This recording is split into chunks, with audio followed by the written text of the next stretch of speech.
I remember thinking before that was so loud as well. Things are going smoothly lately. My shop is finally getting some traction among the locals. It's not a huge milestone, but people are starting to stop and come by to see what all the fuss is about.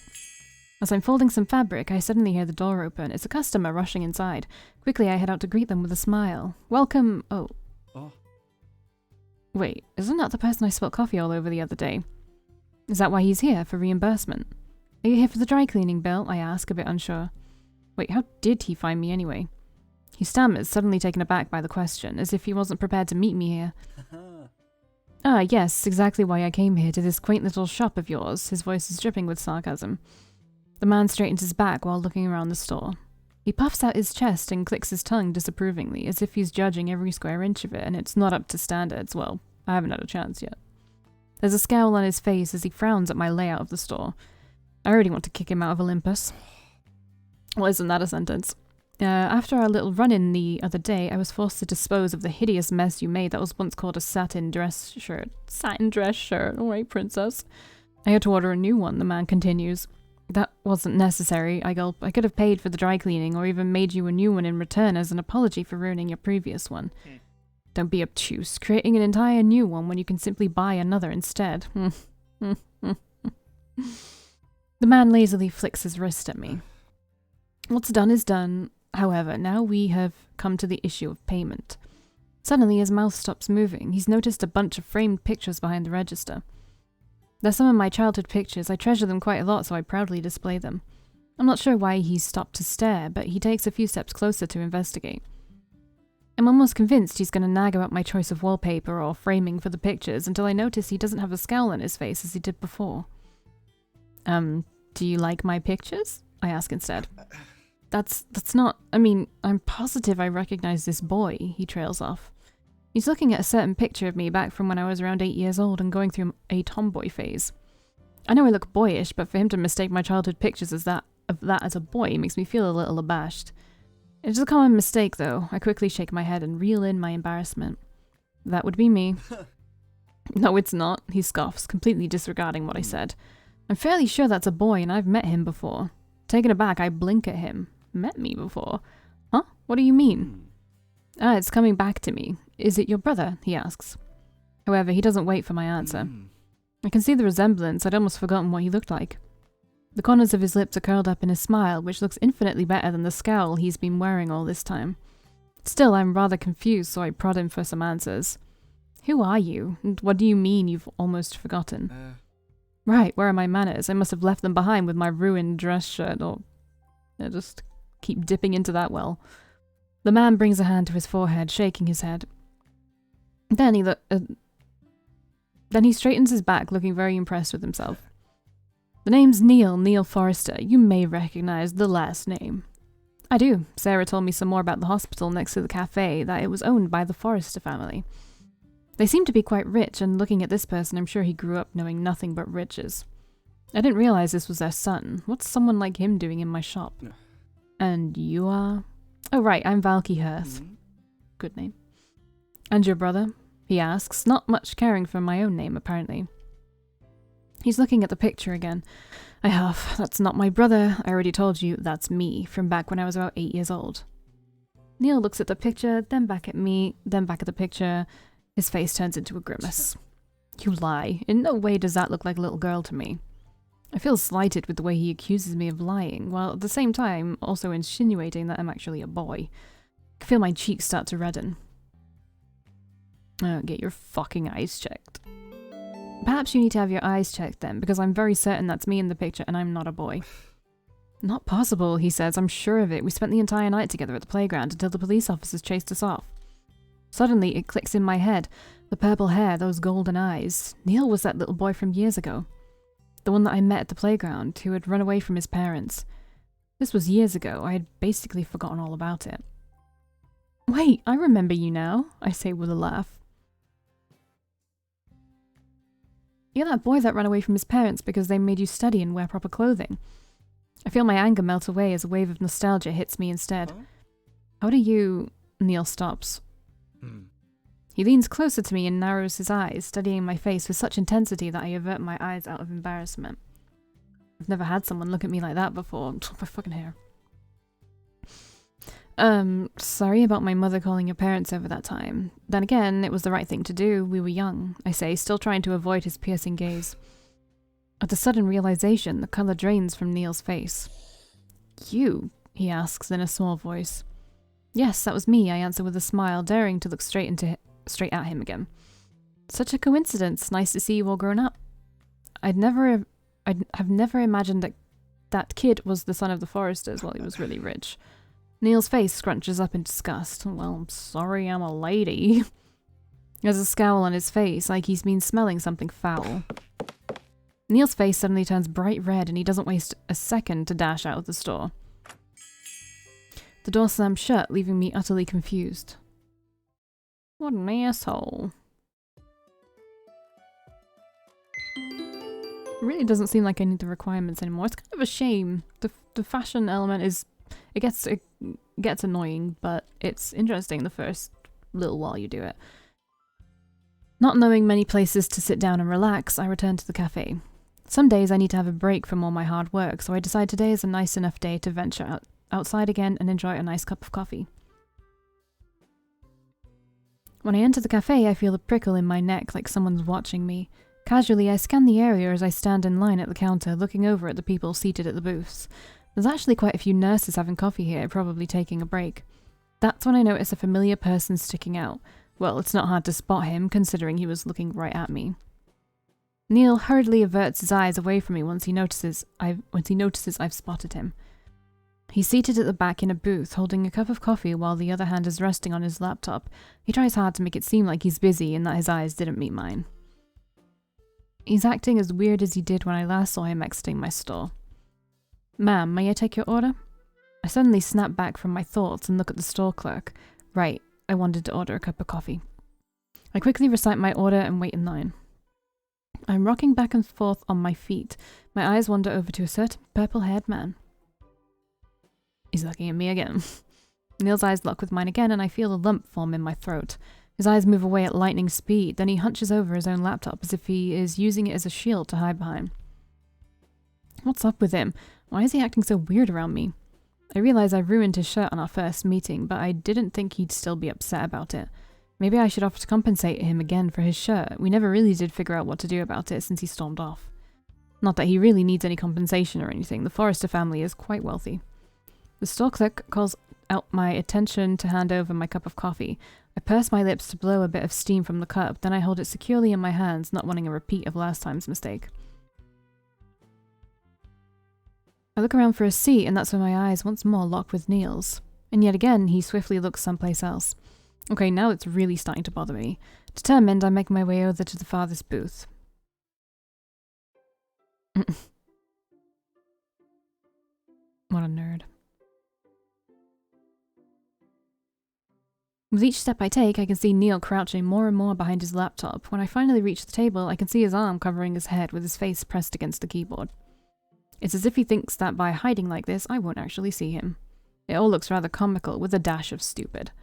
He's trying his best not to acknowledge me. Is that a Google Doc, bud? I cough to make my presence known. With a disgruntled sigh, Neil removes his arm and sits up in a defeated manner. What do you want? He asks. I bite my lip and narrow my eyes at him. I was about to ask you the same thing. Why don't you take a picture so it'll last longer? Your staring is uncomfortable. He jolts up straight and glares at me. I did no such thing. Annoyed at his stupid games, I place my saucer on his table. Is it because of your shirt still? I did try and offer you money for it, but you left so fast last time. Did I somehow insult you? Insult me? Neil says with a scoff. No, rather, you ruined my childhood memories. I'm taken aback. Ruined? What does he mean by that? Well, it's because you're a girl. It's because you're a girl. It's because you're a girl. Are you talking about that time when we were playing at the playground? That was you, wasn't it? The boy, I mean. There were supposed to be 2 boys in that memory of mine, he says while clenching his teeth. Again, I'm not a boy, I almost shout. This is getting tiring. Yes, I can see that, he hastily replies back. Obviously he didn't. We are both silent for a little while, staring at each other, trying to gauge what the other is thinking. It's Neil who breaks away again, opting to look at his laptop screen instead. He rubs the palm of his hand against his forehead, clearly deep in thought.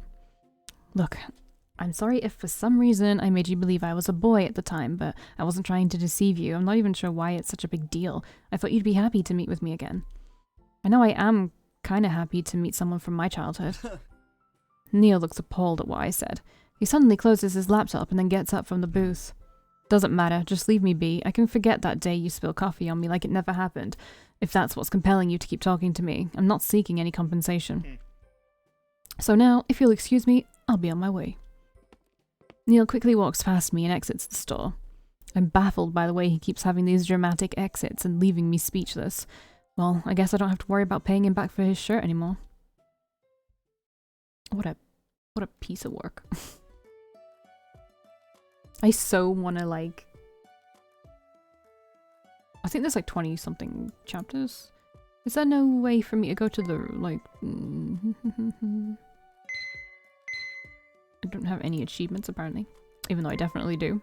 Maybe not on this save file because I had to redo it. I deleted all my save data. I'll do it whenever. After a long day at work, I want to explore what my city has to offer, and I end up at the local park for a casual stroll during the evening. The park is mostly deserted. I see a couple of people walking their dogs. I sit down on a bench and enjoy the crickets chirping in the background. The night sky is clear and I can see the stars. Business has been going fine so far. It's hard work, but I think I finally settled in at a pace that I like. Nothing has really disturbed me from my work, even though sometimes my thoughts wander off to my memories. Memories of a certain purple-haired boy. Ever since that day in the coffee shop, I keep thinking of Neil when he was little. The memory has always held a special place in my heart, even though nothing extraordinary happened back then. He was a lost and scared little boy, and I helped him out. I just never realized he thought I was a boy as well. Regardless, mixing up my gender shouldn't have Neil freaking out so much, but I can't pinpoint exactly what it is that has got Neil in such a tizzy. Not that I can really do anything about it, because I haven't really spoken to him since. I've seen him a couple times in passing, usually near the hospital. He might work there, but I'm not sure. Nevertheless, each time I've seen him, he's either not noticed me or pretended not to notice me. I'm annoyed by it either way. I figured we could be friends after finding out we had met each other before in our childhoods, but I guess I was wrong. Suddenly, I hear someone approach me in the dead of the night, and I stare into the distance trying to figure out who it is and get your knife ready. Oh, hey. Not a second later, I see Neil emerge from the darkness, his head hanging low, looking at the ground. He hasn't even noticed me, he's too engrossed in whatever he's doing. It seems he's looking around for something because he's checking every spot on the trail and then sighing when there's nothing there. He stops at a trash can and looks around the ground over there, crouching down to get a better view. I chew on my lip, deciding whether or not to call out to him. Then, of course, I remember the last time we spoke and he wasn't very welcoming back then. In fact, he wanted me to stop talking to him, so should I even bother? I watch him for a few silent seconds, deciding whether or not to approach him.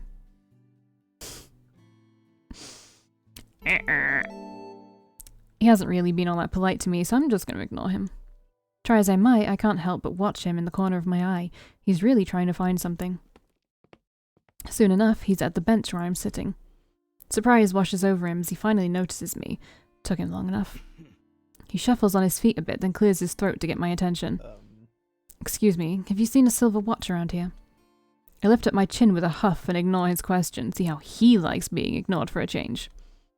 Neil glares at me. Fine, I'm an adult. I don't need your help. Well, act like an adult then, dude. He continues to look around, ignoring me. It's so hard to get along with him. I guess having met each other when we were kids doesn't mean we get to be friends when we're adults. The thought leaves me a little sad.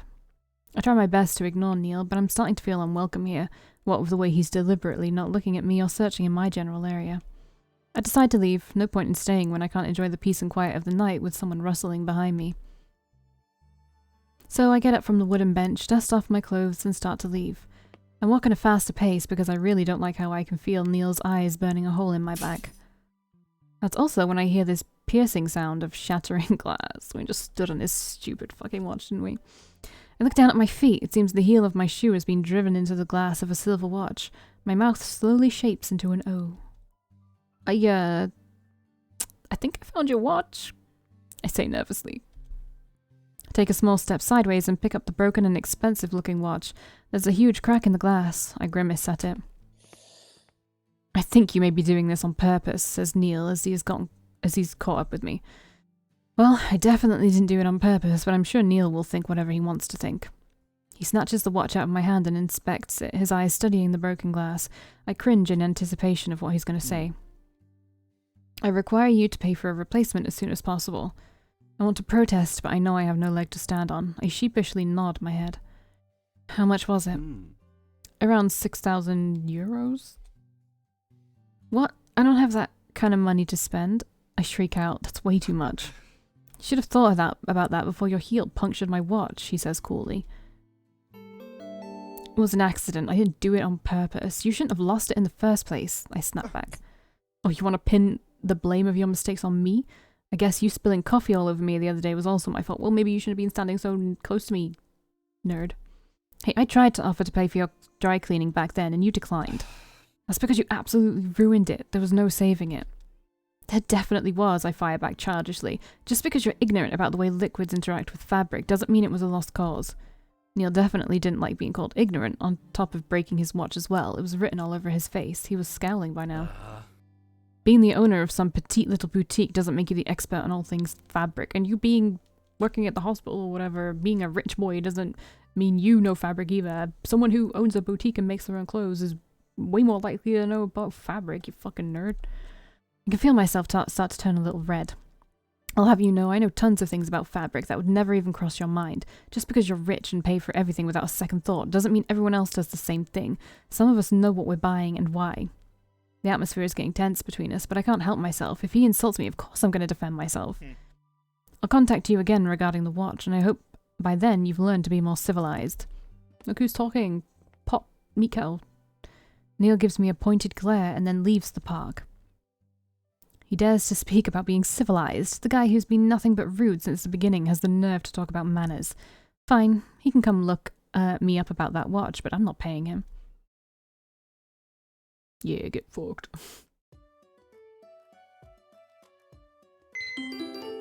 So loud. It's been a few days since my last encounter with Neil at the park, and I've all but put the memories of it behind me, secretly hoping he'll just forget about it. I've been quite busy with my store. There's been a new shipment of fabric, and I'm excited at all of the colour and textures I have available at my fingertips. I lay them all out on the counter, wondering what I should create with them. The bell rings and I look up at the door. I stop dead in my tracks when I see it's Neil again. Oh no, he's come for his watch, hasn't he? Just when I've put him out of my mind, he's here to remind me again of what transpired. Neil looks around the store a little bit before his gaze settles on me. Good day, Valkii. I hope you're in a better mood since the last time we've met. That depends on whether or not I'm going to like what you say, I say, chilly. Neil clicks his tongue at me, then leans his elbows onto the counter, clasping his hands together and resting his chin on top of them. He looks over at me, studying me with his eyes. I suddenly feel a little defenseless. Let's talk about my watch. I swallow, knowing this was coming. Luckily, I'm not daft enough to forget to insure such an expensive item, especially one with sentimental value. I've contacted my insurance company and will get the full amount reimbursed. I look at him blankly. Okay, that's it? He's got the money back? Well, that's definitely a load off my back. This doesn't mean you're absolved of any responsibility, Neil says in a much more serious tone. He casts his eyes down to the counter, his fingers hover over my new fabric. He seems a bit intrigued. You did still break a personal item of mine. And pray tell, what would you like me to do about that? You've already had the money refunded. There's nothing else I can do. Unless you want to say you somehow managed to cut your finger on a broken piece of glass and want to be reimbursed for that too. Neil frowns at me, then shakes his head a little, clicking his tongue dismissively at me again. I'm not sure if such a tiny piece of glass could ever pose a threat to me, but I'm glad you're concerned about my well-being. That's a step above yesterday's attitude. Don't even have to move. He's again slamming me down for my attitude when I'm merely responding to his pompous personality. Well, it's only natural to care for people who are so fragile and sheltered. I trail off with a shrug. I can see anger flash in his eyes. That hit the mark. I feel oddly smug about myself. Now, if only you extended that care to people's personal items, I think you may still need some lessons on that, he says, a smirk playing on his lips. This weird battle of wits is draining me. I can feel myself getting angry and impatient with Neil. What do you want? I finally ask him. Neil straightens his back. Last time you mentioned you'd make me a dress shirt, correct? I Don't answer that. It seems an opportunity presented itself, and while I do have my own tailor who has delivered some of the best work in the country, perhaps I can make use of your... He looks down to the fabric on the counter. Skills. I can feel his words sting with venom. He's mocking me, looking down on me. And what exactly do you want? I ask, ready to decline his offer. A well-tailored blazer, Neil says as he puffs out his chest to make a point. If it's adequate and to my tastes, I can forgive your previous actions. I want to decline so badly. I do not care much for Neil's pompous attitude and the way he's subtly mocking my tailoring skills. However, I also realize I've destroyed an expensive watch of his, and a mere sorry won't do. Plus, it seems he won't leave me alone. So I sigh and hang my head down. All right, I say. Splendid. The sooner you finish this, the sooner you can return to... He points at a mannequin standing next to the counter. This. Neil shakes his head a little. What's this doing over here anyway? You would create a much bigger impression if... Suddenly, Neil grabs a hold of the mannequin and moves it away from the counter. Hey! I yell out. Don't just move things around in my store. Neil drops it at a place near the entrance where the sunlight hits it. See? The way the light falls from the windows of the door would make this the perfect spot to highlight your latest fashion. No one asked you to start touching and moving my mannequins around. Put it back. I look over to where Neil is, and I suddenly see his point. Placing the mannequin into the direct sunlight gives a bigger impression and makes the layout of the store much more harmonious as well. Oh, it doesn't look too bad. Neil grins at me. Are you sure you want me to put it back? He asks. I have this sudden urge to wipe that smug look off his face. I scrunch up my nose. No, leave it. Just stop touching my things. You know what? I'll return another time for the measurements. How about next Friday? It's not like I can say no, so I nod my head at him. Friday is fine, I guess. Very well. I'll see you then. Good day. Neil fixes his collar, then looks at the mannequin with a nod and leaves the store. I'm never going to get rid of this guy, am I? End of chapter.